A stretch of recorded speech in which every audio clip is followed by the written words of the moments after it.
linebackers that one was all conference and the other one should have been all conference. We're replacing them as well. So, we got it. There's some things that we got to tidy up. I think in that first game we might have been doing a little bit too much, but we weren't aligned properly. Like that's the biggest thing for that first game. When they ran that counter back on to that other side, we didn't have enough over there. So that wasn't a schematics issue. That was an alignment issue. That was a communication issue. So those are some things for us where we had to continue to work on it. University of Miami, what do you think they're going to try to do to us? What do you think they're going to try to do to us? They're going to run the football, right? So until you stop it, right, and put it on film, right, what you put on film and what teams are going to try to do to you. So for us, we know we got to work on. We're continuing to try to find out who our best 11 are, regardless of the situation, and that's those are the things that we're harping on as we get ready for this football game this upcoming Saturday. Yeah, let me soften the Florida A&M fan base. Hey, don't take it so hard on Coach. Coach just now took it over. He's got to fix that issue of running the football before y'all can hold a trophy up. Again, and I'm pretty sure that I know you guys are working on that. Yes, Go sir. ahead, Coach Campbell. Now, Coach, I want to ask you about the Miami game because I know a lot of people want to know about that. But one of the things, too, that I've noticed, again, each team is a different personality. But it looks like, have you focused on the discipline of the team for us, not getting personal fouls, not being offside, not getting penalties? That's something that you really and your coaching staff has really worked on, because that was kind of an issue for a lot of our fans. We were very explosive, so we were able to make up those mistakes. But it seems like this year in these first two games, the penalties have gone down from a personal standpoint and just from a schematic standpoint of being offsides or you're holding and things like that. Well, we had 5 the first game and we had 6 the second. We have these things that we do during training camp that we did every day, talking about the FBI. We call it football IQ. And as a coach, we would talk to the team about it. Well, I gave the first one of training camp, and my football IQ talk was about penalties.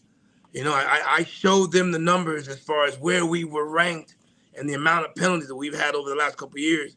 And when I was talking to the team, they couldn't believe that we had many yards that we had given up. And then we talked about, well, what if we had not given up those penalties during that time frame? What would our scores have been? What would our season have looked like last year? Even though we went 12-1, we probably would have dominated a little bit more. So, we kind of had that round table discussion about what we're supposed to do, how we're supposed to do it. There's been a couple of times throughout the season I've called timeout, and we've talked about what teams are going to be trying to do to us, and why they'd be trying to do it. So, the guys understand that they, situations, right, how we need to handle them. We've handled them much better, even though we've had 1 or 2, right? We've handled them much, much better than maybe we've done in the past.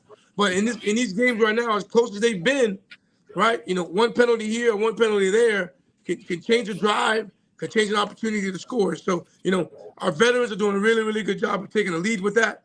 They understand how important it is to me.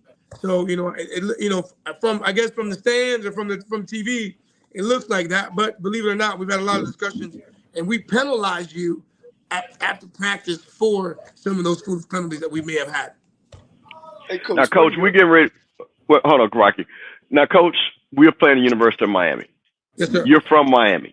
Yep. What are you looking for as the team? Again, anytime the rally step on the field, our goal is to win the game. But I know also as a coach, there's some things that you're trying to grow the team in. So this is going to be a step up in talent. This is going to be an opportunity for a lot of our players to get exposed to a Power 4 team, to get some tape for scouts and things like that. What are you looking to accomplish in the game versus Miami? 3 of our season, we know we're going against a really, really good opponent. I'm not going to sugarcoat it. They're a good football team. And we got 1 game of film on them. Them suckers went down in the swamp and beat Florida 41-17. I mean, we ain't gonna I ain't gonna sit up here and lie to them. They watch film with us the entire week. They know what we're up against. So for me, I want us to play better than we played week 2. That's what I want. I told my coach today, I don't want us to stop coaching. I told my players today, I don't want us to stop playing. Right. So, it gives us another opportunity to play, but to see what it's like, right, when you get that opportunity or see what it's like playing a big time football game. You came to Florida A&M